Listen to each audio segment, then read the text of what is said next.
Warning: federal law allows citizens to reproduce, distribute, or exhibit portions of copyrighted motion pictures, videotapes, or video discs under certain circumstances without authorization of the copyright holder. This is called fair use and is allowed for purposes of criticism, news reporting, teaching, and parody, which doesn't infringe of copyright under 17 USC 107.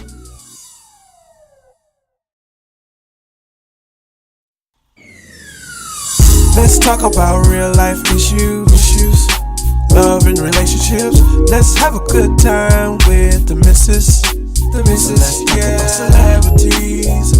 Let's talk about caring events. Let's talk about things you don't see on regular TV. So join in on Peachy Tea Tyme. Peachy Tea Tyme. Tune in on Peachy Tea Tyme. Peachy Tea Tyme. Come join us on Peachy Tea Tyme. Peachy Tea Tyme. Join us on Peachy Tea Tyme. Peachy Tea Tyme. Yeah. Hey, y'all, we wasn't ready. We wasn't ready. We was ready, but my damn system wasn't ready. That's who wasn't ready. So let's do that one again. Just one more again. Just one more again.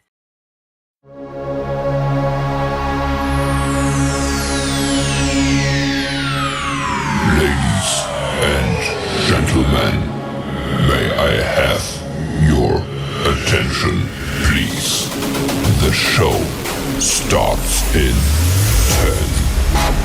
9, 8, 7, 6, 5, 4, 3, 2, 1, go.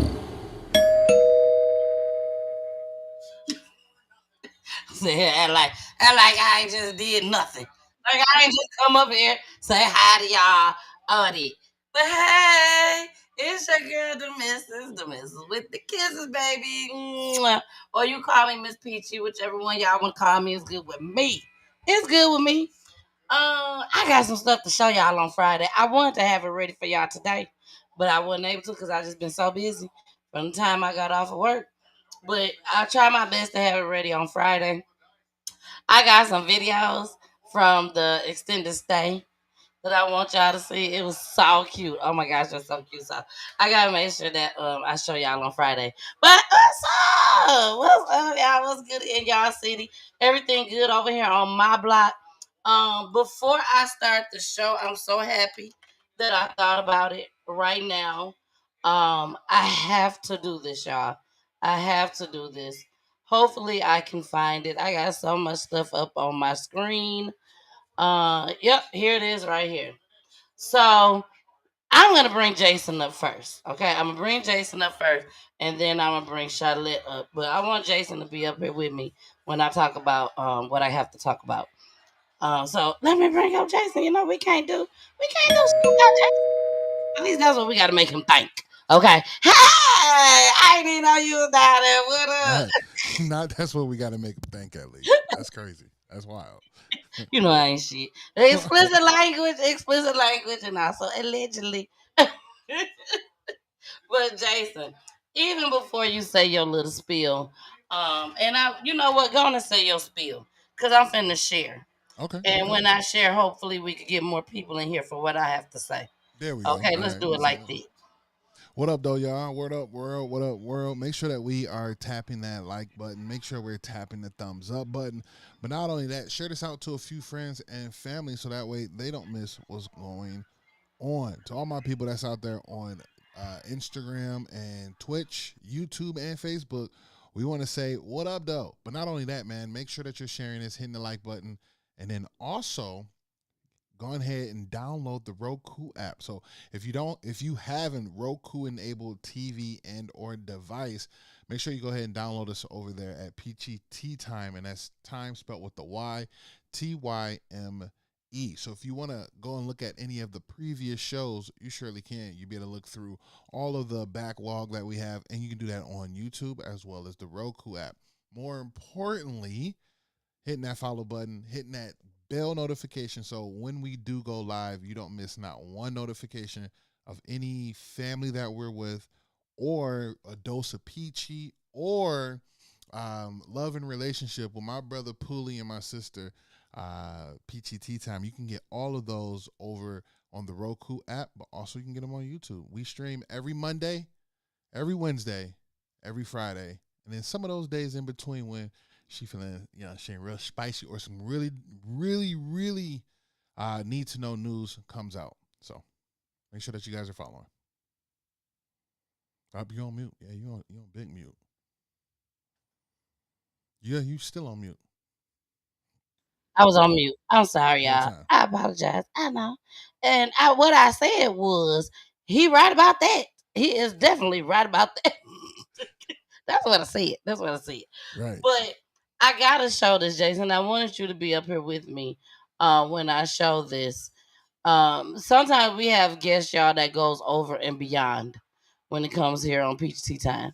Whether they donate, whether they always commenting in the chat, whether they share every last video or anything, but they always there in the forefront. And this lady, she did not ask me to do this, but I felt like I should, and it's only right. Now, I did donate. Okay, I want to make sure I make that clear. I said it on live. I did donate, but I would really, really love if we all can donate from over here at Peachy Tea Time, because again, this lady has really, really, really helped Peachy Tea Time out in so many ways, so many ways. So this is Carmen, Jason. This is Carmen. This is Carmen's son, y'all. Her son was. Can y'all see that picture, Jason? Hey, look like a fire. Yes, that is correct. It was a fire. This Is was that a house his or is that a home. car? That was his home. He was living in it. Okay. He was living in it. Is it, Because I do see like a little tire down there. I would say, is it a mobile home? I think it was a mobile home. Okay. Yeah, it was a mobile home. But I want to read this to you guys before we get started. It says, "Good evening." This is what Carmen wrote. "Good evening, all, and I hope you are doing well. Over the years, I have collected and bought clothes for the homeless in Mike's daddy's name. He, along with his sister, assisted me with his task. With this task, I have given and initiated many benefit dinners for people in need. I have, upon request, written GoFundMe's for friends and or people in need. I have collaborated with the Memorial Hospital COVID mobile clinic to get COVID testing for the local community." So y'all know what you're talking about with that. It was so many people with COVID, they had people actually volunteering to go out there and take these tests. So she also said, "I have donated to many GoFundMe, Cash Apps, and funeral funds. I, along with their dad," and she forgot to add podcast, because baby, she be donating. Now she said, "Big Mike, that old dirty biker of ours, always taught them to give back," which is her husband, but he passed away. "We did this because I saw people less fortunate than me in need. I am not asking you all to do as I have done, but this is the first time that I have ever written one for mine. It's not going so well. Once again, I have found Mike a one room tiny house for shelter. I still have not raised enough money. Please open up your hearts and help my son. Any amount will assist in getting a shelter over his head. For those of you that have given or wanted to but don't have the resources, thank you. I continue to ask for prayers for my son. If there's nothing else you can do, please share this post. Thank you in advance. May God bless you all." No need to reply. Please share. So it says, "Donate to restore hope for Mike after tragic loss, organized by Carmen. I can't never say her last name. I think you said it once, Jason, and you had it right. But if y'all can do a screenshot right now with your phones, if you're watching on your phones, if you're watching on TV, take a picture of it with your phone.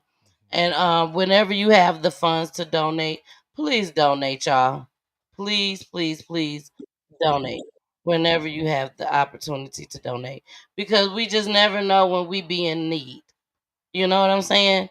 This could be us, this could be our kids, you know. Absolutely. So if you're able to donate $1, $5, $6, and I mean when I say $1, I mean that. Because if we get 1,000 people to give $1, that's $1,000. There you go. So when I say a dollar, I'm not joking or playing around. I mean that. So please, please, please give. And that's it, Jason. That's Mm. all I want to say. And the reason why I didn't bring Charlotte up first, because me and you been rocking with Carmen for a Carmen very for a long while, time. yeah. Very, very long time. So, and I knew you was aware of who she was and everything. So, all right, y'all. We're gonna keep Carmen and look at Jason ass. Hey. We gonna keep them in our prayers. The whole family. The whole family. All right, Absolutely. y'all. We gonna bring up Charlotte. Girl, we gonna give you this for you. Just because you said it. Right. Aren't you lucky? No, you're not. No, you're No, you're not. not. Right. I was gonna say no, you're not. You gotta get the spotlight too. Nah. Okay. Charlotte, thank you for being here tonight. I know you All tired. love. All love. It's the end of the year. I'm trying to get this last little month over with. Oh, Yes. the battle. I told my kids that literally tonight. When I told Trey to go and take his bath, he was like, "Oh," I said, "Look, you ain't got that much longer to go, and But it's before you right. know it, you'll be up all night long over Chi-Chi's." Mm. Chi-Chi's. Getting it in. At your Right. grandmama's. Yes, right over there, Chi-Chi. Be up all night long, eating popcorn, eating snacks, grapes, whatever. You know what I'm saying? So just do Summers are this the for me. best. Thank you. They are. They are. They really, really are. But y'all, we about to go ahead and get started. I don't want to leave y'all holding up too long. If y'all could please, please, please, put in the chat where y'all watching from. Put in the chat where y'all watching from. That would be dope to see. And Jason is in control of the chat tonight because I got a lot of clicking and clicking and clacking and clacking to do. So, and we also got our family that is the 2 week spotlight. Peachy Love One 2 week spotlight, Virginia Ortiz, Amia Nelson, and little old Willie Nelson Jr. So, y'all can go and find their story on Peachy Tea Tyme on YouTube and also on Roku TV. Roku TV, where you will see the entire family on telling their story, which was such a sad story. Oh my gosh, it was so sad that, and all three of them were caught inside of a house fire that was arson. So make sure y'all go check that out. All right. So let me jump down, and you will hear the tribute video tonight. Okay. What is that? That's you, Shelly? Sorry. Hit the wrong thing. It's okay. No problem. I'm like, what is that? But we better go ahead. We will be playing a tribute video either during commercial break or we'll play it at the end of the show. The tribute of Virginia and her babies. Okay. So let's get started with this first clip, y'all. We're gonna go ahead and just bust our heads wide open with the whole situation that's going on tonight, this evening. Um, I got a lot I have to say about it. I feel like they're always trying to set us up. That's how I feel. So we are going to talk about the shocking reaction about the Memphis police officers that beat the dog shit out of Tyre Nichols, and they just they just beat the case. They literally just beat the damn case. And I am in like so much shock right now. I'm hurt. in disbelief. Like, okay, I'm not gonna say no more. Let's just go ahead and play it. Here we go. A jury in Memphis has found 3 former police officers not guilty on state charges in the 2023 death of Tyre Nichols. I'm sorry to cut it off, y'all. These was the 3 that I just knew they were gonna let us watch them hang them from a motherfucking tree. I just knew it was gonna be live news in Memphis, and we was gonna see them hang them from a tree, and we was gonna be able to watch it. I really thought that, and they let the ninjas go. Tadarius Bean, Demetrius Haley, and Justin Smith have been acquitted on charges of second-degree murder, aggravated assault, aggravated kidnapping, official misconduct, and official oppression. Video showed officers brutally beating Nichols after he fled a traffic stop. He died days later from his injuries. The 3 defendants were convicted on federal charges stemming from Nichols' death, along with 2 other former officers. Those 2 other officers have agreed to plead guilty to state charges. CBS News correspondent Omar Villafranca joins us now. Omar, what has been the reaction to the verdict? Well, there's been shock, really. The DA's office came out in Shelby County and said the family was upset. They were shocked, and they were going home to deal with this. And there's obviously some surprise from court watchers because in the course of this trial, when this started in 2023, everybody points to that video that went out. So, as you mentioned, Tadarius Bean, Demetrius Haley, and Justin Smith not guilty on all of the state charges. That second-degree murder charge was 15 to 25 years if they were found guilty. But, of course, now not guilty, nothing is going to happen to them when it comes to the state charges. But people are now looking forward to seeing what's going to happen on the civil case when that will go to trial, because the family and people who support Tyre Nichols are wondering if any reform will come from that civil case. What were some of the main arguments of the defense? The defense was saying that, and they reiterated this in their closing arguments, that if you watch the video, they are trained by Memphis police to make sure they secure a person in handcuffs. And their argument was everything stopped once Nichols was in handcuffs. And they say that more than 50 times they asked for his hands while they were chasing him. And they said when there was the blows, the kicking, the punching, that they were trying to subdue him to get his hands to put in handcuffs. They said once his hands were in handcuffs, everything stopped. That was their argument, and the jury tended to believe them. So this jury, not from Memphis, there were no black jurors. Can you explain the change of venue for us? Yeah, and not exactly a change of venue. Let me clarify that. The trial did happen in Shelby County, which is Memphis area. But the jury was from Hamilton County, which is on the other side of the state near Chattanooga, 300 plus miles away. So the jury was pulled from there and brought into Memphis for this trial. Okay. But the demographics are much different. Memphis is a predominantly African-American town, while Hamilton County and Chattanooga is not. And so we don't have a full makeup of the jury. We haven't been able to see the boxes of what they checked for race and whatnot. But there were no African Americans on that jury. That's raising some questions. But again, the family is not speaking out yet. We want to hear their words and their take on things, but they're just not ready to talk yet. Okay, Omar Villafranca, thank you. I mean, that's huge. That's huge news, The finding out that that there were no African American or black people on the jury, right? That's huge. But secondly, they went and got people still from Memphis, but from the other side, not Memphis, across the state. They were across the state, right. I didn't mean to say Memphis, but you know what I'm saying? Across the state. So biasism, right? We want to get rid of it. And if you live in that city, you're gonna have quite some bias, whether you're black or white. You feel me? But if you getting more paleolites that are, Republican, they're gonna always vote for or be for police rights. And that's tough. They don't care if you're green, red, or blue. They don't care who it happened to, but the police are the police, and they worship them. Damn near. I mean, So, but it seems as though that Memphis is really setting itself up for a lawsuit now, because now you're saying that that is how you condone your police officers to act.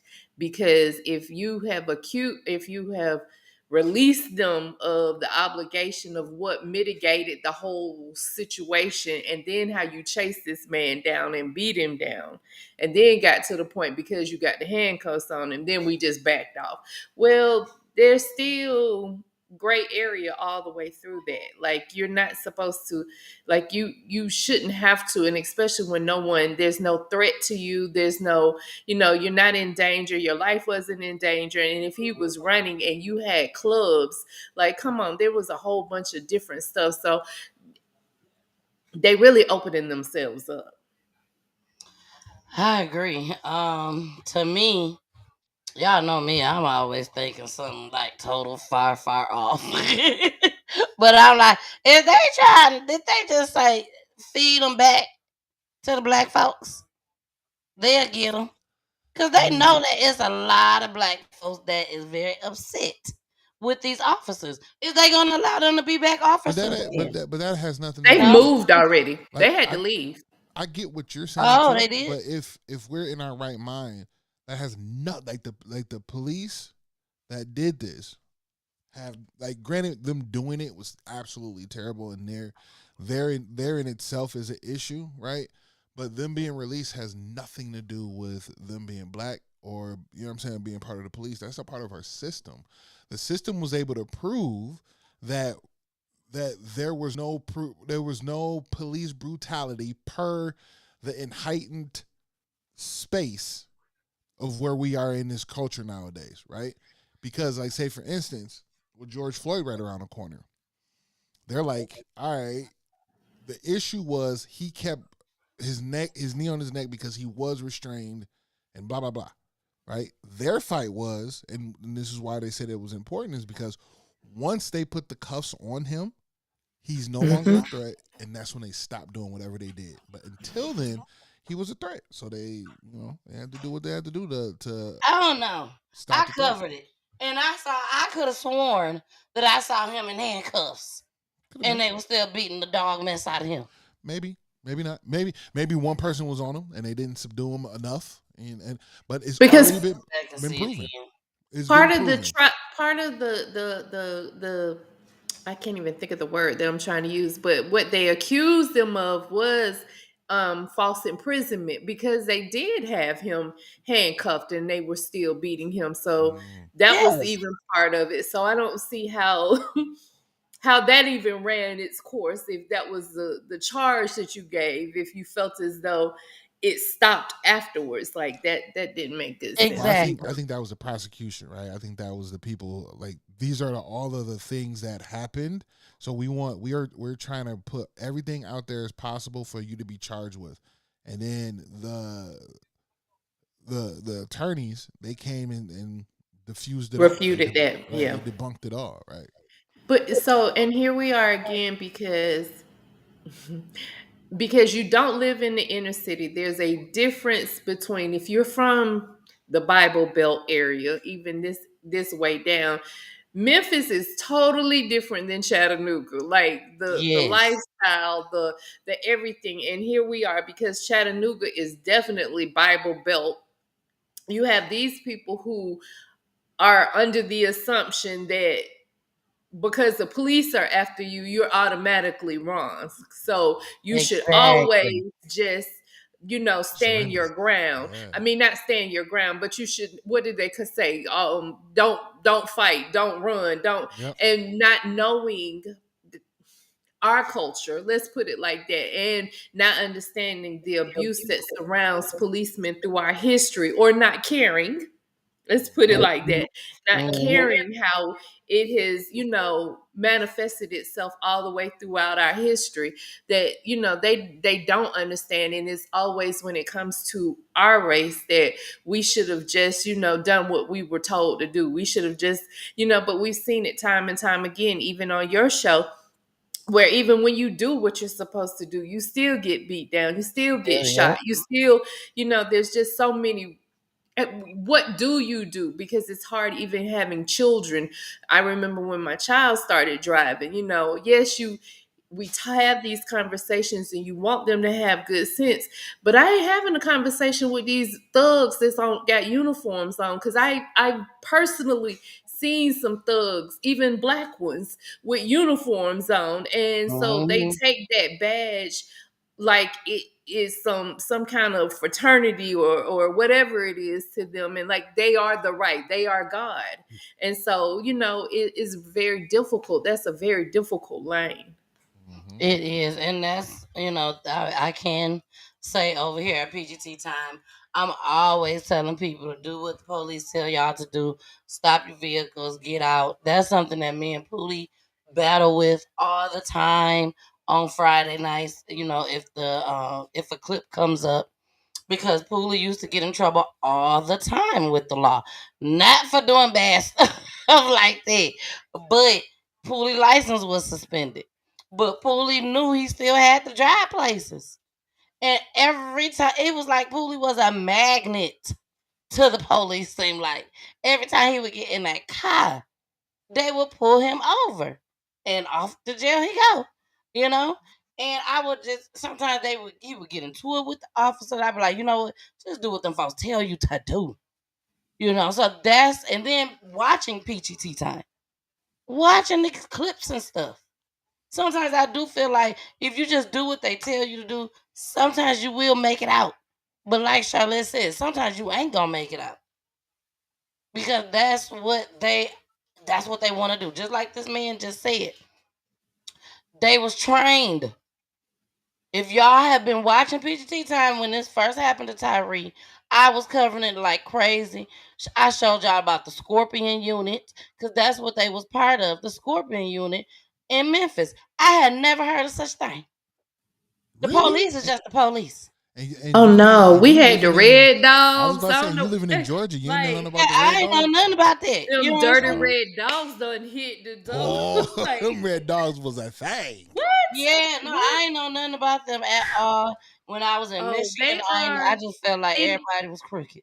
but there is even what's there's the show Chicago PD or whatever it is. Like they go all off. They show you exactly how they don't follow necessarily the rules. They bend them and break them to get however they want it to be gotten, and necessarily for TV, it is really the bad people, but yet and still here we are. They got rights too. You want to have certain people have rights when they do bad, but other people don't have rights when they do bad. So we've got to figure that gray area out.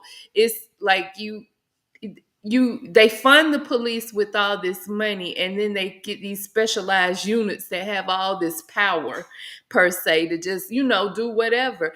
But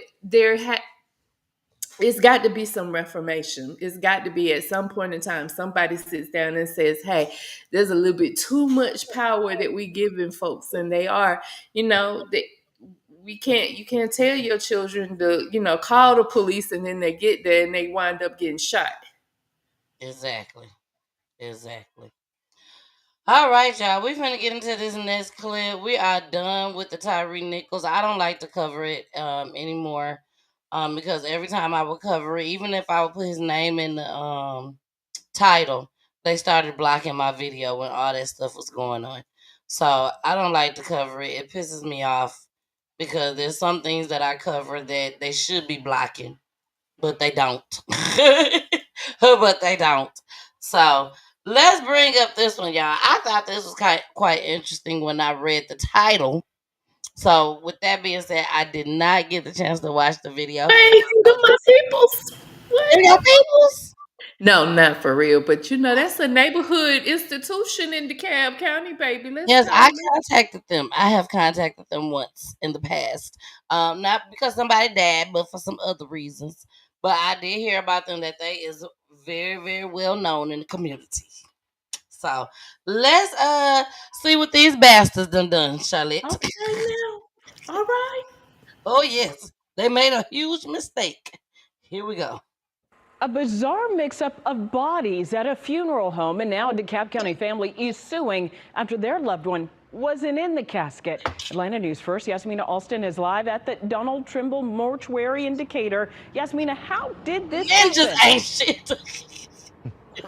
Well, that's what this family wants to know so that this doesn't happen again. What they do know is that their grandmother wasn't at her own funeral. Well, how this, they of make course, it is a sound. strange case where a deceased person was unable to attend their own funeral. That's because her body wasn't in the casket, according to a DeKalb County family. Jonathan Johnson is representing Marva Lynch, who was planning her grandmother's funeral and provided Donald Trimble Mortuary with a wig and clothes to be put on the body. The funeral service was closed casket, and Lynch only had a brief look at her grandmother. Johnson says it was during the service that a funeral home employee actually told Lynch they made a mistake and someone else's body was in the casket. Miss Lynch loved her grandmother deeply, and she was extremely emotionally devastated to find out that her grandmother had not been present at her own funeral. Lynch is now suing and has filed a lawsuit to be compensated for emotional distress and to be reimbursed for the funeral cost. But most importantly, this family doesn't want this to happen again. Johnson says the funeral home doesn't dispute what happened, but refuses to work with them on a solution. He also said Georgia law requires a body to be tagged properly to identify the person and avoid this happening. You have to care about the people who are entrusting you with the remains of their beloved family members. And the attorney for the funeral home says they are aware of the allegations and said they take pride in the delivery of professional services to loved ones in time of need. Live in Decatur, Yasmina Alston, Atlanta News First. I mean, You got one job. at least yo. they told her. Nah, man, you Told her got before they one opened job. it up. One job. Take care of the body. Man. Let the lady show up to a funeral. I might be a little late. I'm gonna Can't be put rolled y'all up down fast late, enough. but make sure I get there, okay? That's That's deep. what I'm trying to get to. Yeah. That's deep. So let me tell you a little history about the Donald Trimble. So That's too that close is it. to Donald Trump for me. Close. Well, so nothing like that man has been dead for years. I mean, and when he died, it was a whole processional. Like he was in his fur coat, and he was like it was a whole big to do in DeKalb County when that man passed. So these are his offspring. Well, he didn't have offspring because he went in that way. Um, Mm. These I guess are family members that I guess that still run it. I know during COVID my mother-in-law passed, and so that's where they had their funeral, but I didn't have anything to do with it. So I don't know what took place. But it's been stories to come out of there from time to time. You hear, but I don't think it's ever gotten to this point. I don't think it's gotten that far. Girl, lady, you better tell your families to go to the what's them folks? Not Willy Wonka. Willie Watkins. Don't do that either. I ain't want to say it because I ain't want to look like I was a hater. I ain't want to say because I ain't want to look like I was a hater. But as Donald Trimble, excuse me, Mr. Trimble, folks, family, friends, whoever. Now would be the time. Hold on, I want to make sure they see me very well. Now would be the time that y'all gonna have to holler at me. Y'all still got all my information. I emailed y'all all it. Remember me? I could bring y'all back up again, okay? All y'all gotta do is holler at me, and I got y'all. I got y'all. I got y'all. They will forget that y'all put grandma in somebody else's. It is not funny. That is not funny. Cause baby, I think I would have. I can't say what I would have did because we on camera. But let's just say I would have acted a fool. I don't think that would have been the perfect time during the funeral to tell somebody that I would have acted a fool during the funeral. But think about how much you Probably was pay. wondering why they ain't seen her. Why they ain't opened it up. Think about how much you spend on a funeral and you don't even show up. Like funerals are over $25,000 now. They are so expensive. And the nerve of y'all to have an attitude with their folks. And not even apologize. You don't even want to cooperate. Y'all Give me my money back at least. Y'all got 48 hours to give her money back unless the Cab County come to knock on y'all motherfucking door. How dare y'all? That's just like drive time. Was you on? I don't even think, because you know about drive time here in Georgia. I don't think he was on that show. But drive time had the nerve to sell a woman a stolen car. Oh, yes, they do that all the time. And when she asked for her money back, they told her, now the police don't took the car. She told them this. And when she said she want her money back, they said, bring us our car back. What's the other one? What's the other car? CarMax. I've had someone who's bought a car from CarMax and they got arrested. The car was impounded, and come to find out it was a stolen car. This is ridiculous. And then you treat the people like they done did something wrong because they us. That's why. Because they us. But you see who the family went to go get. They didn't get us for the lawyer. He said it really well, didn't he? Mm-hmm. Oh yes. All right, y'all. I had to throw that in there. I had to. It was a must. Now, we all know about the incident that's going on in Cincinnati, Ohio. But somebody, I don't even know who it was, I just was scrolling, and somebody showed this fight. And I'm like, that looked like the same thing that was going on in Cincinnati with the little boy and the daddy. Did you hear about that, Charlotte? No? Oh, Jason is too. I'm not by myself. Jason and okay. Thank you. Y'all ain't hear about the boy that the police shot him, and then his daddy turned around and shot the police? Oh yeah. I saw that. Yes, that's what I'm talking about. Okay, and then the police were trying to intimidate the daddy, and he was like, "I ain't going for it." I'm Yeah, had about like 30 police officers in court. Oh my gosh. Yeah. Oh, Jason, you in for a surprise. But before that, you know what? Let's just go ahead and show that. Let me get rid of this. Hold on. I don't even know what to do. No, I don't want that. Okay, let's go ahead to this. Let me get it together. Yeah, this was a lot. This has been having social media on jam. Rest in peace to Ryan. His name was Ryan Hinton. This happened in Ohio. And I am just going to just briefly catch y'all up on what happened. What we gonna start with? I want to start with the body cam footage, because that's where it all began. This might be it. I don't know. Here we go. Kills a suspect. It all started with a chase involving a stolen car. And tonight, WLWT News 5's Sean McKinnon speaking with police leaders. He's live now with why the police union president says his officer had to make that split-second decision. Sean. One suspect was killed. 2 others were arrested. Police are searching for a 3rd person. We're expecting to learn more tomorrow morning from Cincinnati police and the mayor. Tonight, the president of the police union said these suspects were young people and that he talked with the officer who pulled the trigger. It's something that, bad guys with guns should expect.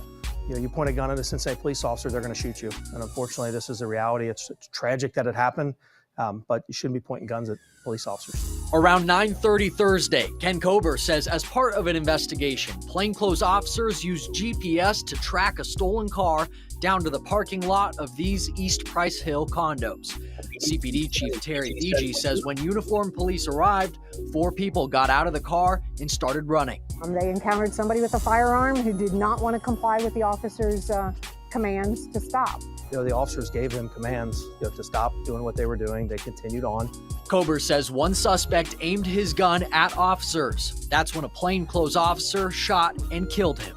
7317, 2500 Warsaw, shots fired. And it's your understanding right now that a suspect intentionally and directly pointed a gun at an officer? Absolutely. I talked to the officer that was involved. It's pretty scary, when you turn and all of a sudden you see the guns being pointed at you, and you have no choice but just to react. And that's exactly what occurred. That you don't have time to think in this situation. It's nothing more than a reaction because you want to save yourself. The 3 other people who were in the car keep running. We have 1 down. We had 3 flee into the woods. Officers used drones and police dogs after a long chase, capturing them nearby. 1 other person has not been caught. It's very, very likely that the last person that's involved that's outstanding will be captured. No officers were injured today. Police have not shared details about the person who was killed or 3 other suspects. The Cincinnati Police Chief and Mayor will hold a news conference tomorrow morning at 11. WLWT plans to share it live on air. Reporting from Cincinnati police are sharing body camera video of the moments that led to an officer-involved shooting and killing of a suspect in East Price Hill. And WLWT News 5's Danielle Dindak has been leading the way on this investigation for us. She's live right now, walking us through the video. Hi, Danielle. Hi there, Mike. This video is very fast. We're talking about 6 seconds. 6 seconds from the time that officer got out of his vehicle and fired those shots. I do want to warn you, what you're about to watch could be hard to see. He's got a gun! He's got a gun! On your right! On your right! In a matter of seconds. It all began with a stolen vehicle, a Kia from Edgewood, Kentucky. GPS tracking led the investigation here, a condo complex in East Price Hill. Officers arrived, and Chief Tyre Nichols explains what happened next. All 4 individuals get out and start running. On your right! On your right! Some in different directions. The officers decide which individual they're going to pursue. One officer decides to pursue the individual who we now know had a firearm in his hand. At some point, the person with the gun slips. They heard the metal from the firearm hit the concrete. This individual gets up, still has the firearm in his hand, And shoot. and continues to run. He did. into dumpsters. The officer who fired the shots was chasing another suspect before he made contact with the armed suspect. The officer who did discharge his firearm said that when the individual came out between the dumpsters, he had the firearm in front of him. It was in like a bladed position, and it was pointed at the officer. And he felt threatened for his life, and that's why he discharged his firearm. 4 to 5 rounds were fired. The suspect was hit twice, given medical care right away, and died. DG said this is the gun the suspect had. A semi-automatic with an extended magazine, with another magazine in his pocket. Let me be very direct. We cannot allow individuals to flee from officers with a loaded firearm aimed at them. When this happens, the outcome is almost always tragic. Police also told us that a stolen gun was found inside that stolen Kia. At this time, we still do not have the identity of the person who was shot and killed. All police could tell us is that he was approximately 18 years old. Reporting live in East Price Hill tonight, Danielle Dindak. Again, rest in peace to Ryan Hinton. Why make a statement? Why make the statement?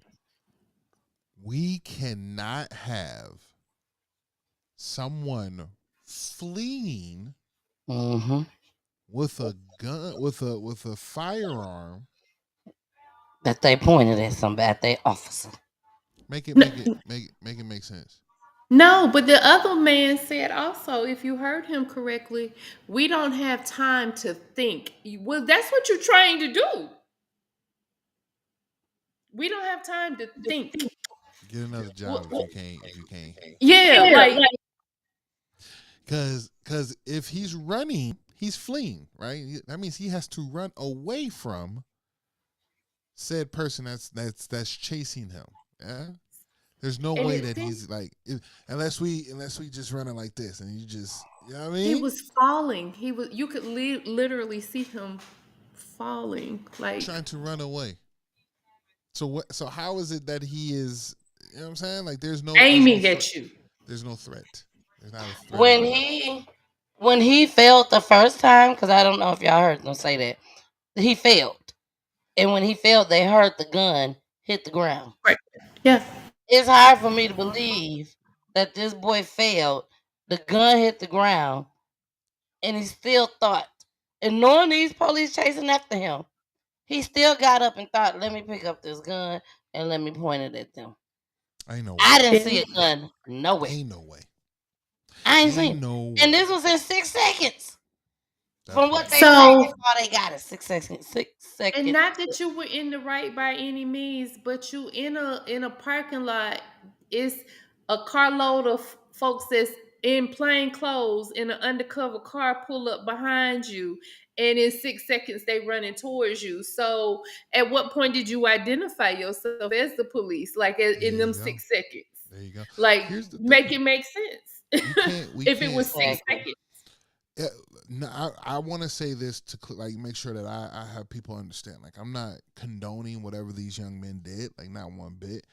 But however, we're not gonna allow the police to be judge, jury, and executioner. Like, not at all. You feel me? Exactly. And you're not gonna be able to spin it to where you say that this person caused you a threat if they're fleeing from you. They didn't stand ground, pull out, and just dump. They were running away, right? It doesn't make sense. Absolutely, another CG. Like, it doesn't make sense at all, right? Because if I'm fleeing the scene, no way like I said, unless they have this firearm pointed behind them as they're running and how do you do that? Right. The only people that discharged their weapon was the police. And if you talk about you didn't have time to think, and this is a quick reaction, then you need to do better at your job, because your job teaches you how to operate under that kind of duress. You know what I'm saying? Not should, they have. That's what the police academy is for. The particular training and psyche vows to have you operate in the most optimal and non-conducive environment, and you still make the right decisions. And they didn't make those decisions. They didn't know that, like, you know what I'm saying? Like, of course they had this artillery with them, like a gun that, with extended mag. Okay, sure, I get that. However, they're also running away from you.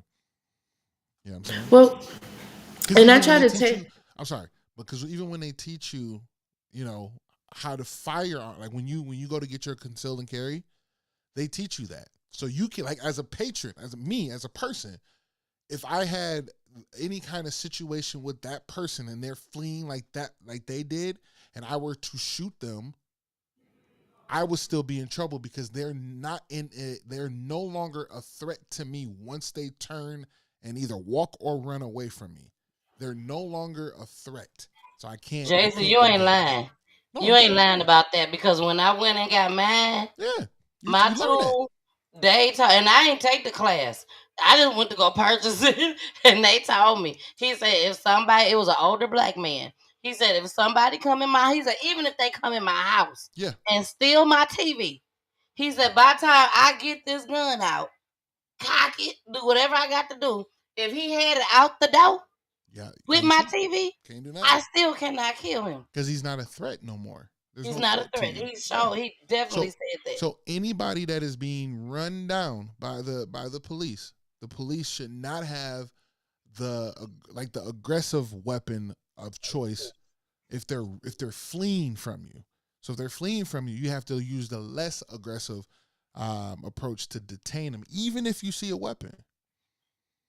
That's part of the training. But we've seen time and time again on news, TV, and everything else that is not the case when it comes to us. And skin is the threat. Continue. And again, and I say this, that no one's condoning any of their behaviors. No one's condoning, what they did, because they were definitely, if they had something to do with the stolen car, they were definitely wrong for doing whatever. But is it worth your life? Is it worth someone? You know what I'm saying? Especially when I didn't get in a shootout with the police. I wasn't standing my ground and aiming at them. I ran away from them, because that's what, you just run. That's what you're supposed. Hey, we seen it. They do that. They run away. And so the excuse is that now you're building up a case, or they're putting it out. Even the people who we just witnessed, they're putting it out there that hey, if you got a gun and you running, we gonna do what we got to do. Well, it shouldn't be that way. It shouldn't be that way. Now, capture them, yes, because I don't want my car stolen, broken into, and anything else. Yes, they should be punished, but death, come on. Well, I mean, and I haven't been through training. I'm not, I don't know anything about most training for police officers. However, I think there's so many non-lethal ways to go about this before getting into that space, right? There's ton of, and even in shooting, like even in the limbs that they could detain them in by yeah. I don't know. Other than Right. I really feel like in this pretense here and what's going on with this is that we're seeing a lot of stuff true to face, and we have to be able to take what we But see. it doesn't change anything. Like it's been done for so many years undercover. And so now we're living in this technological world where there are cameras everywhere and we're capturing real footage of everything. And it still doesn't seem to matter. It still seems as though it's still our fault every time, He shouldn't have been running. and my thing is, and I tell my kids all the time, hey, they got a gun. Don't give them the ammunition. But we're talking about teenagers again, and they make very stupid choices. Ours, theirs, and everybody else's. Whatever your race is, that is just that generation. And they are making some very, very stupid choices these days. But is it worth their life? Like a kill, is it worth your life? It's the fear, man. I mean, I know what you're talking about I'm up with until you, the point Jason. of fear, but it's at that point when it's in when it's in those circumstances, it's the fear. And as you can see, like even when you take it to the primal aspects of it, man. Let's talk when you gazelles out in a lion. They like, and that's what it is. Some of these young adults are gazelles, man, to these badged up lions, man. And they got a pride that they out here taking down. You know what I mean? It's a group of that was a group of vigilantes, man. They were unmarked cars, not in uniform, and you pulled up. That part. I didn't even say vigilantes, but like hoodlums, man, hooligans, man. Like, you know what I'm saying? I mean, they are. Why you calling everybody else a thug? The policemen can be thugs. Big thugs, you heard? Big thugs. I mean, and I believe that everybody, you do a job and there are risks to your job, and I agree that that's a hard job. I'm not taking away from those that do it correctly, because there are those policemen out there that do it the way that it should be done. They are here to serve. Remember the word serve the community. You are here to be an asset to your community. There are those that are out there, but then there are those that were bullied and everything else when they were young, and so they taking advantage of it now that they a little something and they not behind the badge. Though it's really sad. I've encountered it myself, trying to defend one of my own kids, and the police. You ran in and didn't even know the situation. You didn't even know what had taken place, and even though I didn't go toe to toe, I wasn't backing down. I'm gonna stand here. You all in my face, shouting and screaming. So you don't even know the whole situation, but I'm not moving. Exactly. Well, y'all, after that occurred, 'cause of course that was something really, really big. It was really big. And after that occurred, the daddy, he just couldn't take no more. It was just too much. Now, I'm gonna say allegedly to this, but allegedly this happened the very next day. But on some news articles and broadcasts, it says days later because they can't recall. I guess they don't know, or it haven't been put out there. But a lot of them are saying the next day too. So here we go. Retired sheriff's deputy is dead after police say a driver intentionally hit him. Thanks for joining us tonight. I'm Tricia Mackey. And I'm Rob Williams. Cincinnati police say the driver is the father of an 18-year-old who was shot and killed by police yesterday. We have been following this story all day, and we have team coverage tonight. Allie Hennard is at UC Medical Center. Brady Williams attended the procession for the deputy. But first, let's send it over to Allie with more on how this all unfolded.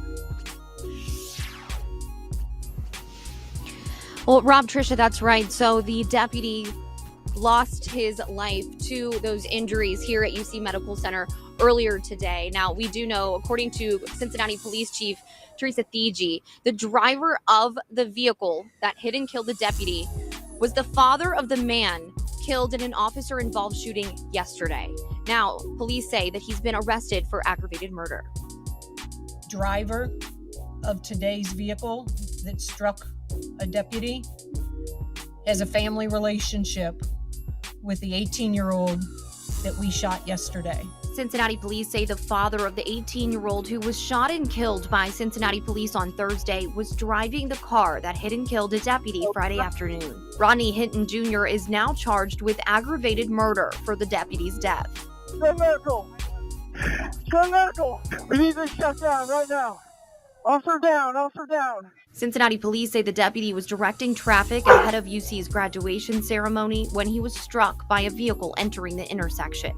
It happened around 1 p.m. at the intersection of Martin Luther King Drive and Burnett Woods Drive near UC's campus. I think what is significant for people to know about this accident is the officer was just out doing his job.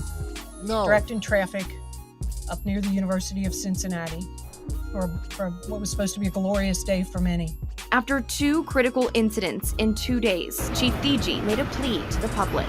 Let the processes play out. Let the investigations play out. Keep calm, take care of one another, and I can assure you, as the Chief of Police for Cincinnati, I will ensure you transparency and a thorough and accurate investigation. The deputy had recently retired from the department in December.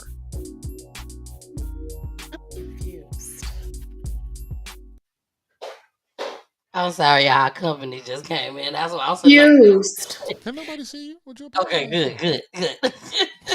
Look, I can see the three of us on that other screen. Yeah, But I thought that maybe, doesn't I don't know. broadcast out. That doesn't broadcast out. Y'all ain't even knowing. I just told them. Exactly. You just outed your whole self on there. Okay, Jason. Dang. But I just had to play that for y'all. I know Charlotte gotta go, but it is Charlotte. It's a lot. You're on mute, Charlotte. You're on mute. No. There you go. No, now you good. Now you good. Okay. Oh. How did the daddy even know where the man was gonna be? That wasn't him. That's the sad part about it. That wasn't the officer that killed his son. It was just a random officer. And that officer was actually a retired officer. Okay, that was my other thing. Yeah, Okay. he was retired, and I think he was like doing the crosswalk or whatnot. And because they said he was out of his car, so I think he was doing the crosswalk, and I think he just snapped and was like, I told Pooley, remember on not Paper Soldiers, what was the other Jay-Z? State Property 2, though, the second one. And Baby Boy said, I'm killing everything moving. Everything moving. And I think that's what happened with Daddy. Daddy was like, I don't care. Hold on. Really fill this out, though. You really fill this out. We're done. You got to understand there's going to be some people that are done. And we don't care. You take one of mine, I take two of yours. An eye for an eye. Ain't no eye for it. There's more than that. Yeah, it's more than that. Yes, it's more than that. But I mean, here's the thing. I haven't been really watching it, but I've been watching you post. Look at the demeanor of my man. Head up, looking him down. You know what I'm saying? Like you took mine. I don't care if that guy was working, if he was retired. I don't care who he is. He had a badge on. He was doing. Take one of mine. I take one of yours. I said when he was walking out looking at them officers the way he was saying, y'all lucky it wasn't y'all. Head up. Y'all lucky it wasn't y'all. Because anybody could have got it. Come on, man. I get these kids aren't doing right. And I get that there's going to be a lot of people like, oh, that's terrible. He had the gun on him. I get that. But at this time, there's children that feel like they need to protect themselves, not only from their community, but the people that were supposedly to protect their community. You know what I'm saying? Mm-hmm. Like, and then our parents, the young people, not our parents, but the parents of these children, which are our age, we've been through a lot. Like, you got to realize, like, think about what we done been through into slavery. In some parts of the country, Still happening. Right? Still happening. Ohio is a like there's so much to be sundown towns in that Ohio area. You feel me? Like, Yep. you don't know what his family and them been through to like all right, we're done with this. Protect yourself at all means. They're all out for us. No matter what, they're all out for y'all. You know what I'm saying? I get y'all ain't doing right, but come on, man. You know, and a lot of people like to say about these kids, and I get it, because I don't want anybody taking mine. I don't want anybody taking my stuff. I don't want any of that to happen. But I know that grace is always given to me day after day. And I don't know how God or what experience that is going to touch these children that their lives will change and they will become the next Malcolm X or whomever or whatever. And it's not given an opportunity, especially about a stolen car. We're not talking about some kids that took somebody's life. Y'all pulled up on some kids about a stolen car like that. And I don't know what else they had done, but that's not what you mentioned. You were there because of the stolen car, supposedly. Yeah. And it wasn't worth someone's life. And the cousin actually came on. I did show that on Monday as well. I think I'm posted on my page. But the cousin spoke. They did a press conference at one of the family members' house, and I'm gonna play what the granddaddy said. But the cousin was, I mean, when I say crying, he was so upset. And he said he wasn't supposed to be in the car. He said he called him 6 to 9 times that night to get in the house. But he couldn't get in the house and he was asleep. So that baby, he carrying that on his shoulder. Like, dang, why didn't I answer the door? Why didn't I wake up rather to let him in the house? So he just happened just to be in the car with these people, with these other kids, because he couldn't get in the house. That all the time. Yeah. But I want to play what the granddaddy had to say. And I want to know what y'all think about this. Now on Monday I said the granddaddy just hurt the case. I said the granddaddy, if they was thinking about charging this man, the granddaddy just helped them out. But you know, it was new. I was upset. So here we go. I'm Rodney Hinton Sr. I want to give the condolence out to the officers that got killed. My whole family. I'm asking for forgiveness, and I've been praying hard for the officer that killed my grandson. I've been praying hard for him and his family because I know he's hurting off of this. As I seen in the video about my grandson, I seen two scared people. I seen the officer scared, and I seen my grandson scared. So it's an unfortunate incident that happened. So that's all I seen. It was like, I didn't see the police there trying to kill. No. What I seen was two persons made a mistake. My grandson made a mistake being there, and the officer, he was trying to get back to his family too. So that's what I seen. So it's not about revenge or anything. I have nothing against nobody.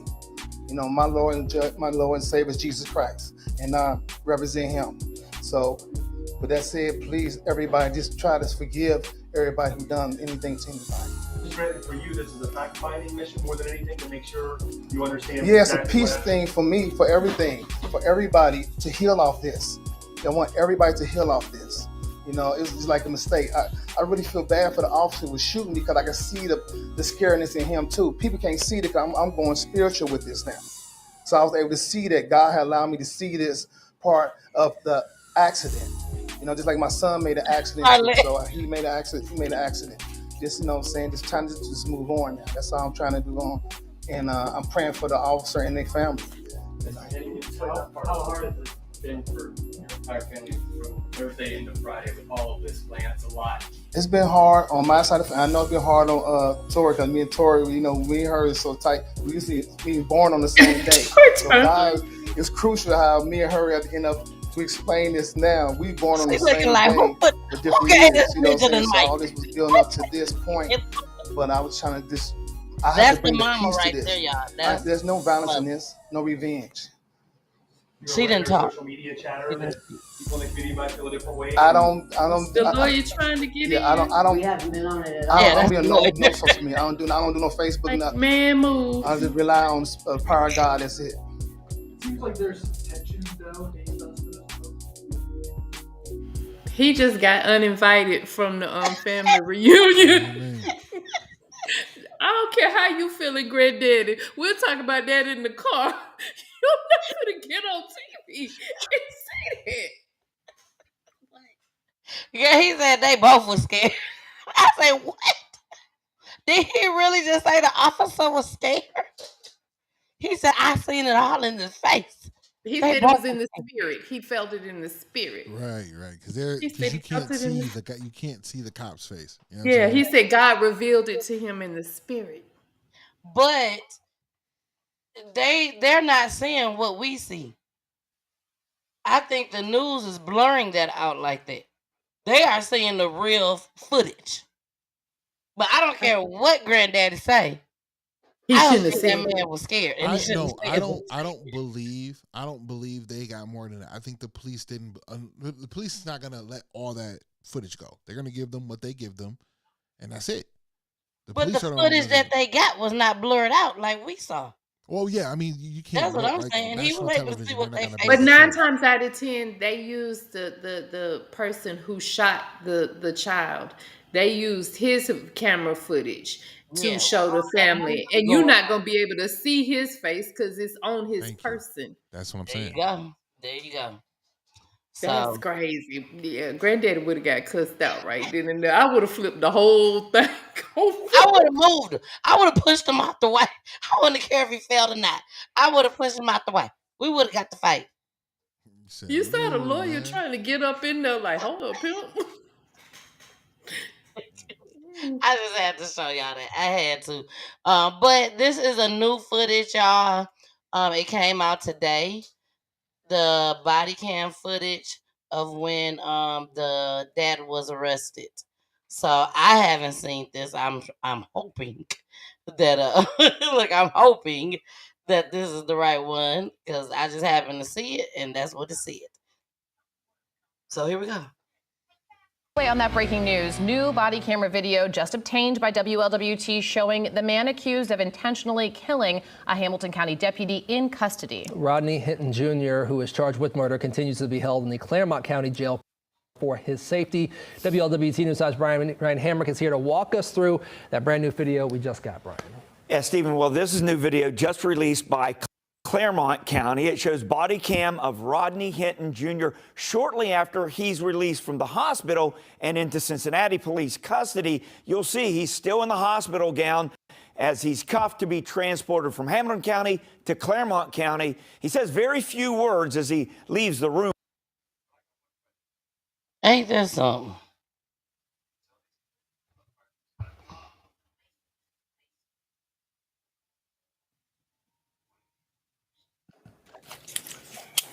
Are you able to stand on your own? Try. Locked up here. Here, use this hand to hold you. I'm going to put this hand in a cuff. Yeah, he's walked to a waiting cruiser, and then he's taken to Claremont County. Now, Hinton's accused of using his vehicle to run over and kill Hamilton County Deputy Larry Henderson. That came after Hinton saw body cam of his son, who was armed and stealing a car, being shot by Cincinnati police the day before. After the crash, Hinton was taken to UC Hospital. Initially, his condition was reported as critical, but he's able to walk and move in this video. Once he arrives at the Claremont County Jail, he's asked questions about his medical condition. I'm going to ask you some questions, all right? You have a serious medical or mental health issue that needs immediate attention? Is that a yes or a no? Have you recently considered attempted suicide? No. You want to hurt yourself or anybody else? No. Drop. Yeah, so he's asked about his mental condition, if he needs immediate help. He says no, but his attorney, Clyde Bennett, said during the court appearance yesterday that he has serious mental issues, and that's what led him to run over the deputy. Ryan Hinton, WLWT News 5. Brian, thank you. Baby. I mean, that's what we're supposed to be saying, Charlotte. That's a setup for that is his Okay, well, then, defense. yeah. That's his defense right there. Okay, well then, yeah. Yep. He was crazy. Something wrong. Nope. Something wrong. That is The textbook. news reported it. Then they showed it when he was shaking his baby. When they asked him, Can't say he's shit. gonna get off. Yeah, exactly.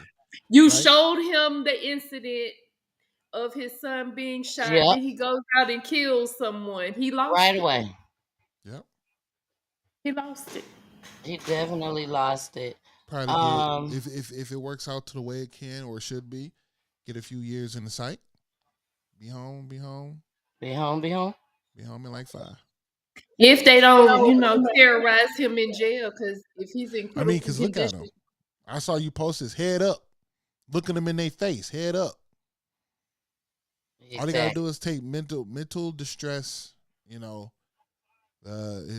couldn't take what happened, and it was an episode. And Exactly. But then that's when I tell us we gotta sit and really look at our system. Our system these are the loopholes in the system. Yeah. And they use them. Hello. 100%. They use them, so why can't we? Now his brother, when I tell y'all this is like some movie type stuff, like everybody is in disbelief. Everybody hurting. Everybody sad. The family is just gone crazy.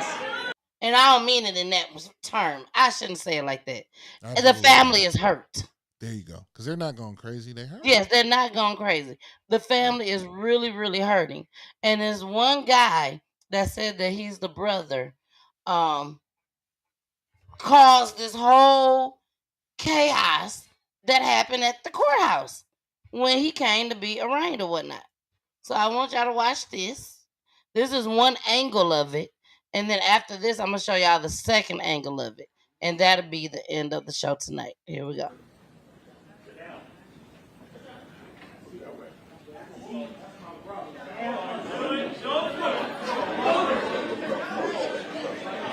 See that boy right there? Still young.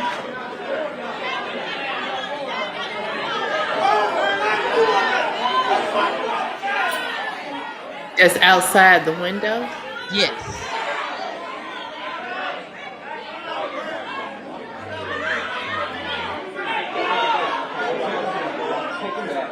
That's a strong man. Very strong. So they just took him back out. They like, the longer you stay in here, the longer this ruckus. Okay, so let's try to armchair quarterback what we believe is going on here right now. So Hinton was escorted by police from Claremont County into the courtroom right here. There was some sort of commotion right outside with police officers then quickly escorting Hinton back out, likely for his own safety. His attorney remaining in the courtroom there with the judge. So this, of course, the man accused of hitting and killing that retired sheriff's deputy, making his no bond appearance. Okay, now we're listening outside. So obviously words being exchanged right there between... Words that we can't put on TV, so we need to kill the mic there for just a little bit. Right, but you're still taking a live look. So this is just outside, kind of giving you a perspective here. This is just outside of room... Don't even worry about it. Just because they can't put it on there, that don't mean we can't put it on. Here's my thing, though, too. I want people to get this understood, man. Hurt, power... And when I say power, is how big he is, right? How powerful he is, and how he wants his words to be heard. And he's able to. He's calmly talking to that officer, that deputy. But it might be a force to his voice because what just happened? That's his nephew. You feel me? But you're not about to bully me no more. No more. I can't wait to hear this. This, I'm not gonna even lie, Jason. This brought me to tears. This brought me to tears hearing this man. He said this is his brother. That's what he said. But I call Jason my brother. But I'm not saying that he ain't the real brother. He could possibly be. But here we go.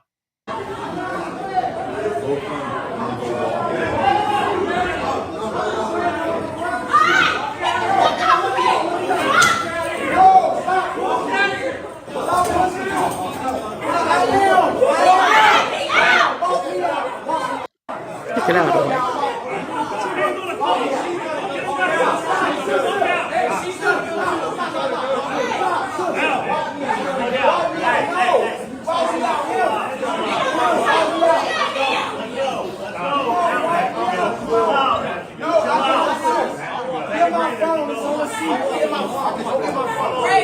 Get my phone.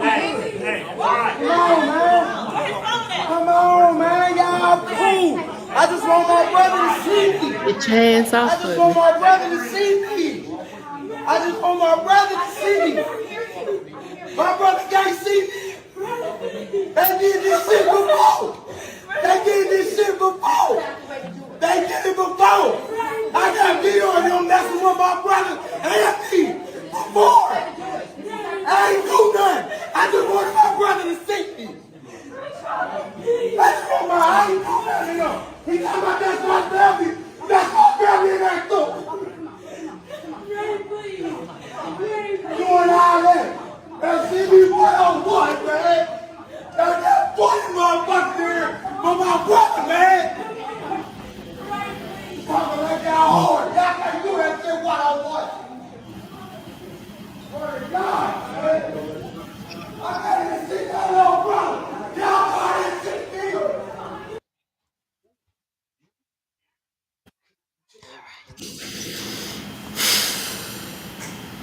That's a lot. There were some policemen there that were actually trying to diffuse the situation, which you could clearly see, which is what you're supposed to do as a member of, the police. You're supposed to diffuse the situation instead of inciting, because clearly he's upset. Clearly he's hurt, and instead of reacting in a negative way, because there were those around you could see that literally wanted a piece. They were just waiting on the opportunity. You could see the policemen. You could see it in their face, the ones that just wanted the opportunity. And the thing is, y'all, they are dealing with it both ways. They dealing with that the son is gone, and now they gotta deal with that daddy done did what daddy done did. You know what I'm saying? So I don't know. It's a lot. I think that's what Granddaddy Hey, was trying to Julie. say. I'm sorry. Granddaddy was trying to bring some peace. He did it in the wrong way, mind you. I don't think it came across that way, but I think he was trying to say, hey, let's kind of use our wits about this. Enough has been hurt already in the situation. We've already lost 2 people because of it. So let's try to find some kind of solace and get through this as a unit. Instead, he kind of went about it the wrong way. Because he said we needed some healing, and they do need some healing. It's not going to come automatically. It's not going to come next week after next, or whatever the case may be. But I think he in his own mind was trying to diffuse the situation and trying to offer some, hey family, let's calm down. Let's get this underhand first. Let's find out about this situation. Let's take care of these 2 that we already know without starting some more stuff and other people getting in trouble and getting hurt. Jason, are you looking at the comments? I am. I can tell because I'm looking too, and I don't.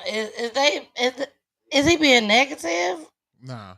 Okay. I mean, shout out to Peter Dublin, man. You know what I'm saying? Peter Dublin is in the building. You're gonna have someone that advocates for each side. Someone's gonna, you know what I mean? But my thing is I'm not necessarily not advocating for blue lives. I'm advocating for the fact that not any and everyone can do what they choose. Everyone has to have repercussions and consequences for their actions. And that officer, including that officer, has ulterior ways to stop and subdue the people that are fleeing or could cause harm or whatever that may look like. Deadly force is not a must of like that's not the first tactic that is given or even trained. You feel me? Like I have a slew, an onslaught of friends that went through criminal justice. And anyone that I have and sit down and have a conversation with, we all start off with the conversation is that there is so many other tactics that are given to police in the police academy before they have to use deadly force. You feel me? So the fact that even though this car is stolen and this person did have a firearm with them, but again, this firearm is no longer in action. It fell out of their lane or whatever the look is. You are not meant to or have to use deadly force in order to stop them. There's always and it wasn't aimed at you. It wasn't aimed at you. In that part. You see what I'm saying? Like so yes, it matters, but only to them because they have to get home too, right? Like I get it. You know what I mean? Like lives are important, period. No matter if you black, blue, green, purple, red, orange, or turquoise, they all matter. You feel me? And at the end of the day, you know, that police officer had fear that executed this young man. Now the repercussion is the family hurts. The family, you don't know what the family has already been through when it comes to stuff like this that happens. You know what I'm saying? So when these families are sick and tired of being pushed on and pushed to the limits, you get an uprise. You get someone that says, I'm sick of this happening to us. And I'm going to do something about it. And then they're going to have their head high after it's done. Right or wrong. You feel me? Right or wrong. See me. I'm just like you. You know what I'm saying? I'm either more or less educated than you, but that don't make a difference. I bleed and breathe just like you. I might have apnea just like you have apnea. You feel me? Like I'm like you. And that's my boy. You feel me? So you took my son from me. And the only reason why he's out here the way he's out here is because his fear. At this point in time in life, I think that a lot of the young people in this world are more fearful of the police than other gang members. You feel me? At a time you had to worry about, you know, SAs or Bloods and Crips or all these different gangs that's out there. When now you really more paranoid and on 10 about the people that are in blue, that are meant to protect and serve. You feel me? The fear is real. And if no one has ever been in fear, life altering fear, none of us can really speak on any of these things that happen because I don't think none of us are aware how close a life could be taken and how like quick that can happen. Seconds. I went to Family Dollar yesterday, and I had Kirsten in the car with me. Hold on one second, y'all. I'm sorry. And I had Kirsten with me, and it was just me and her. And when we came out of Family Dollar, y'all know I just had my birthday. I just had my birthday, and it's just been so much going on. I forgot to get my tag. So I'm like, okay, I gotta make sure I get my tags. And I went to Family Dollar and got my tags, and we in May. We in May now. And when I come out of Family Dollar, I get in my car, and no matter which way I bag out, I could bag out and turn, I could bag out and go straight. But when I pull out, the officer that was sitting in Family Dollar, he wasn't going. There was no way that he wasn't gonna see my tag unless he just wasn't paying no attention. And you know how these Family Dollars is here, the way the parking lot is set up. And the first thing I told Kirsten, I ain't even put the damn car in reverse. I said, Kirsten, we just gonna sit here. We finna go. I'm tired. I'm ready to go home. But I said, Kirsten, this police officer might pull mommy over. I said, but don't worry. He gonna tell us to go home, and mommy just gonna get a ticket. She said, "You gotta pay money." I said, "Yes, I'm gonna have to pay money." I said, "But I just don't want you to get scared or nervous." And I think I made her scared just by even bringing it up. And baby, when I tell y'all, Charlotte and Jason and everybody that's watching, I was so nervous. Was I nervous that they was gonna kill me? No, I was just nervous because it's the police. It's the fear I've of been Think of that. afraid of the Think of, police but I can remember, think and of don't that, even know right? why at first. Years of that torment is on all of us as a you know what I'm saying, as a race of people that are brown and otherwise have this fear of the police.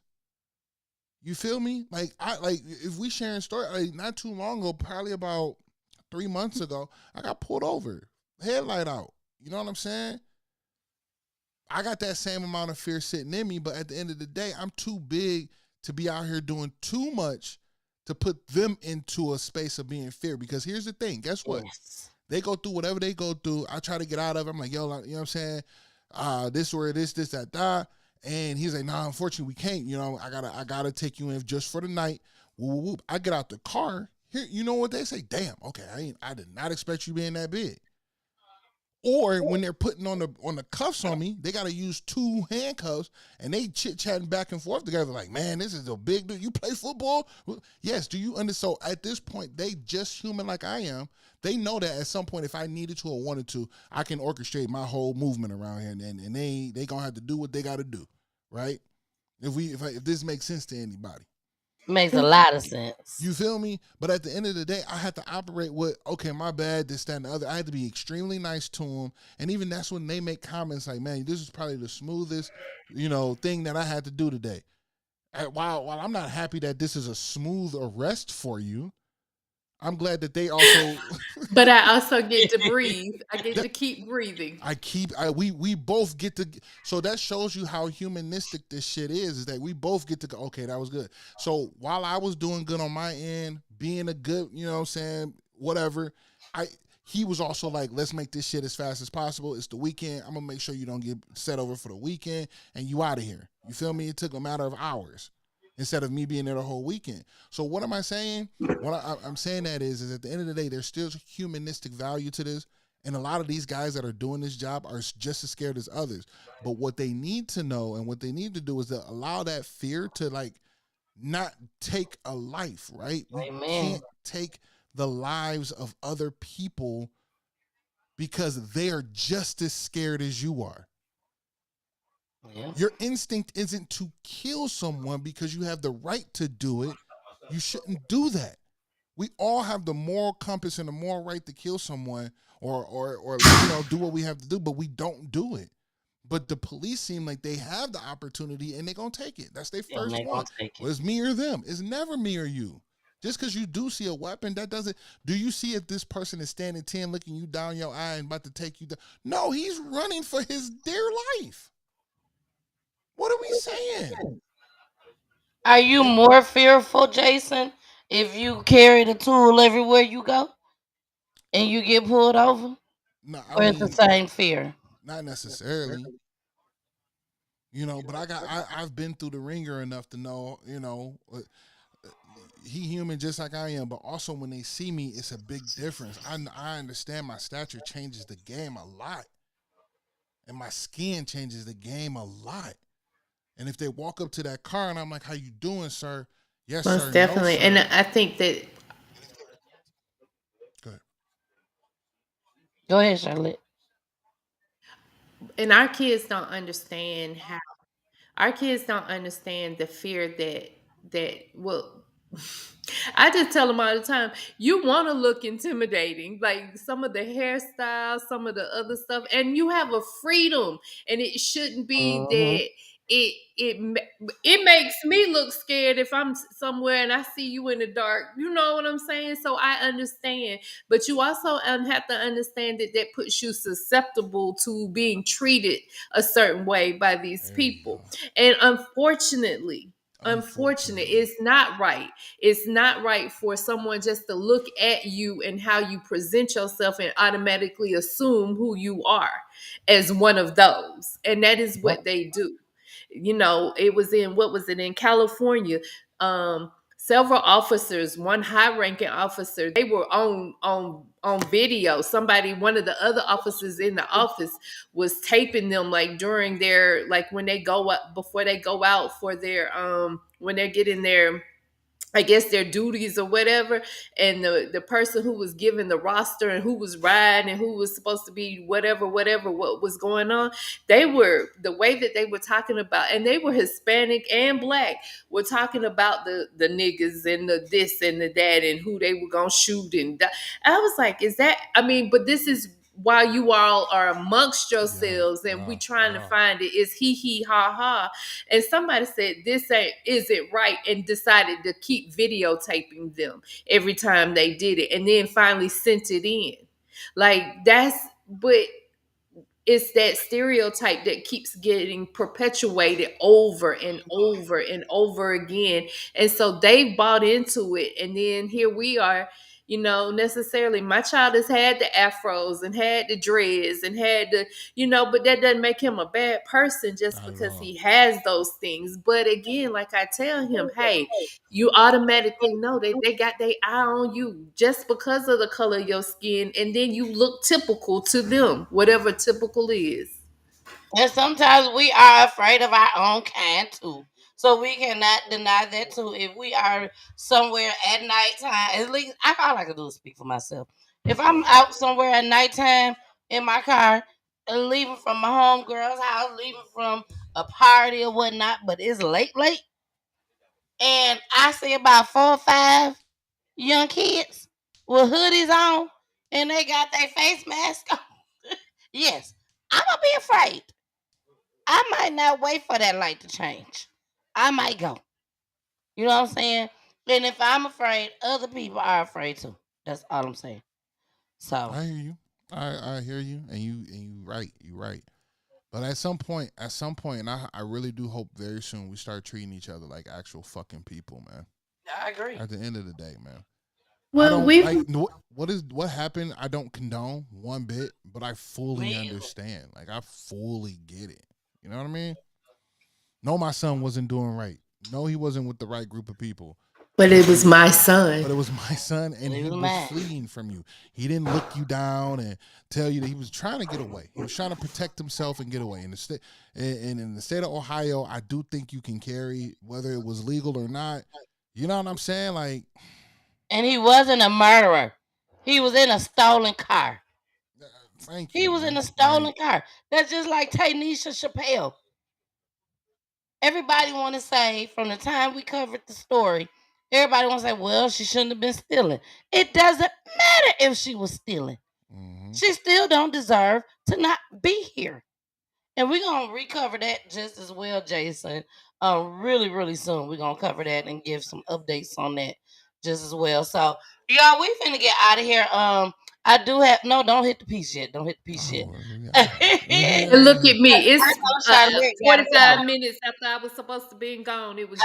Listen, she said, can I leave at 10 tonight? I said, you sure can. But she didn't know I was going to hit her with this story. Can I say this real quick? Like, my 25, and I know that they make choices and decisions, and I looked on the camera and I see what you're about to get into. One of them, the door's not on it and it's making all the noise. So we're having this conversation now. You automatically a target because they don't figure that 2 Black boys need to be riding in, and we in Stockbridge anyway. Hey, as I put you all on mute, please be careful. You was talking.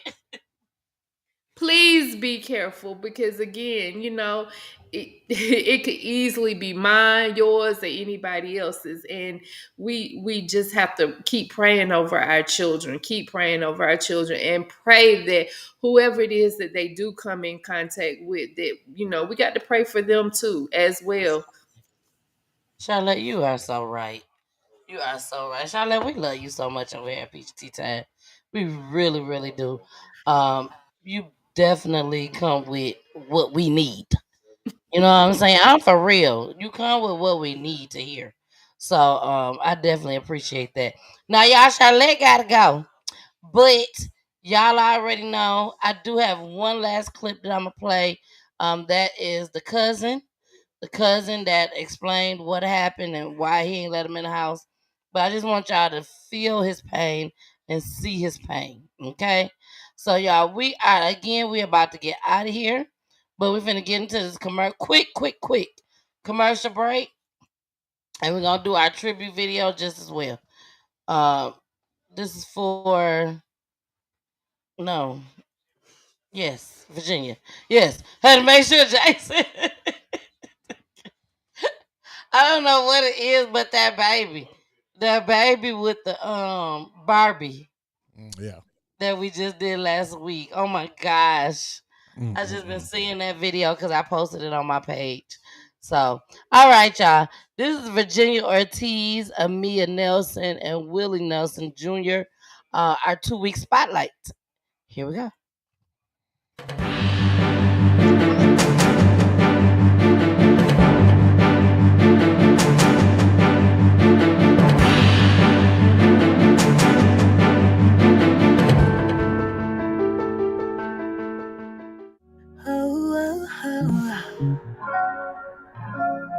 Pictures of smiling faces that used to have a home. Now they sit in the vacant, but tomorrow never comes. I lost my peace when you crossed my mind. Never realizing how close it was.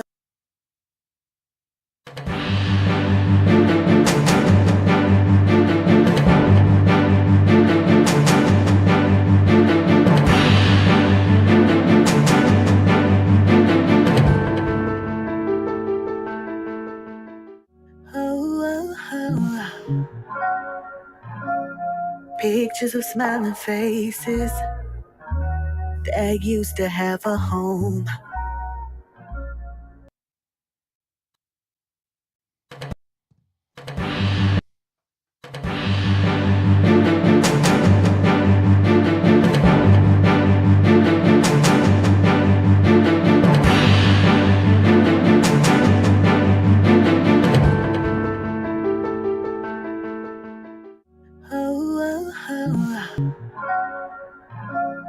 Pictures of smiling faces that used to have a home. Now they sit in the vacant, but tomorrow never comes. I lost my peace when you crossed my mind. Never realizing how close it was to the time. Haven't gained an angel, haven't gained another angel. And all I have are these memories. All I have are these memories. If I know you're in a better place, why does it still feel this way? I know heaven gave an angel, and all I have are these memories.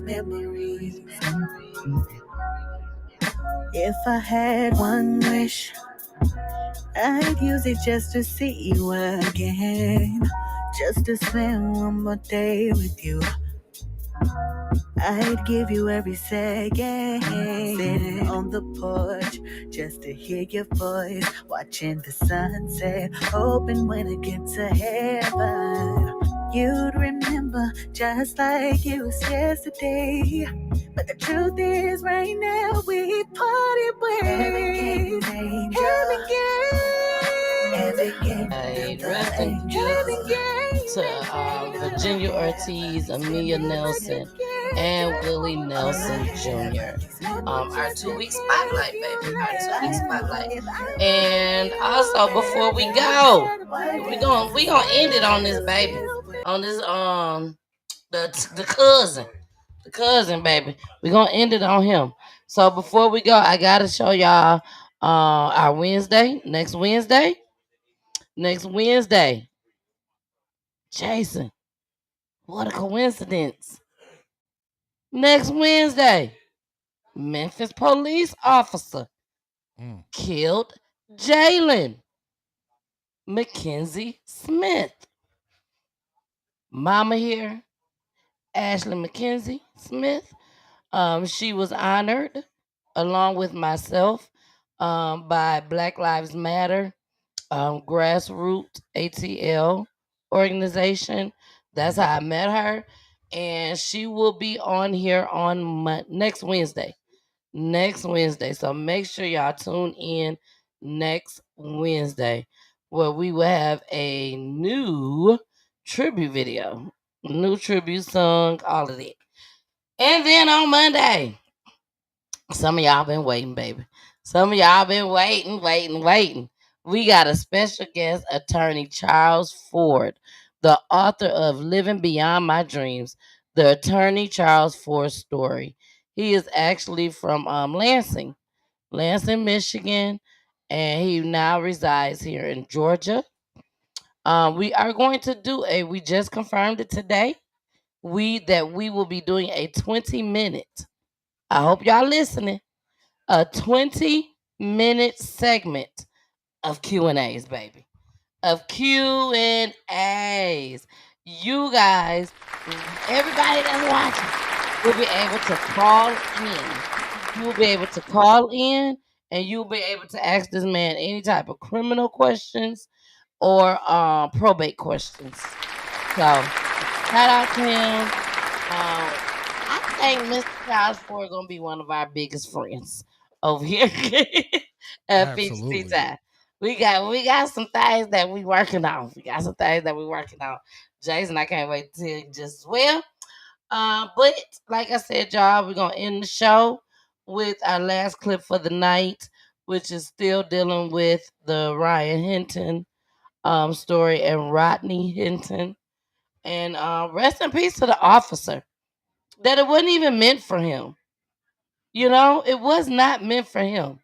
No matter how we look at it, they knew they was going after that young man. She said it. The chief police, whatever she was, superintendent. She said, we decided, well, the officer decided which one they was going to go after. And they went after him. He was in a stolen car. Did he deserve this? Not at all. But this officer, retired officer, that was just conducting the crosswalk, my heart goes out to him, y'all. And my heart goes out to his family. Because he didn't do it. So, let's get into this last clip.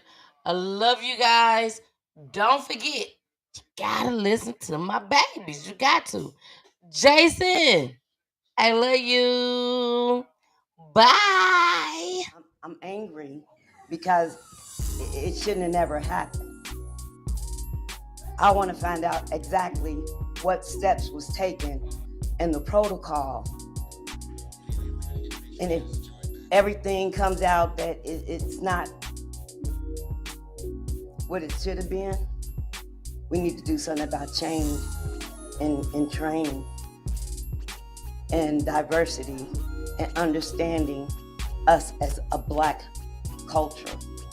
We as Black people, we don't deserve to be killed just because we're running away from the police. We're scared just as much as they are, whether we did something right or wrong. This is everyday life for us, being scared of the police.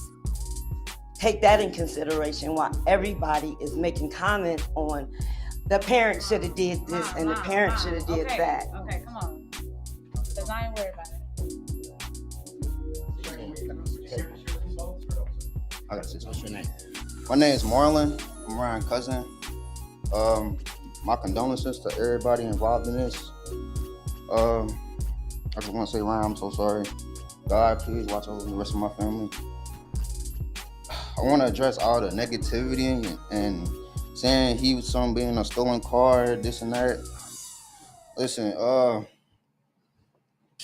he was supposed to be at home that night and shit. Let me get this out.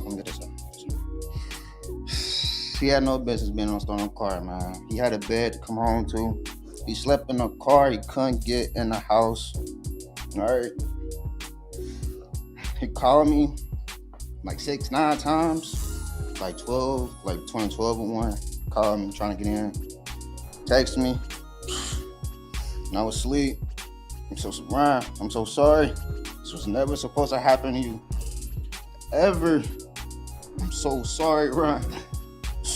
I'm so sorry, Ryan. Just know he wasn't supposed to be there. He wasn't supposed to be there. He wasn't. He was scared. He tripped and fell. He must have been so scared. I'm so sorry, Ryan. It's just that, like, everybody just talking shit about him. Just know he wasn't supposed to be here, y'all. I'm sorry.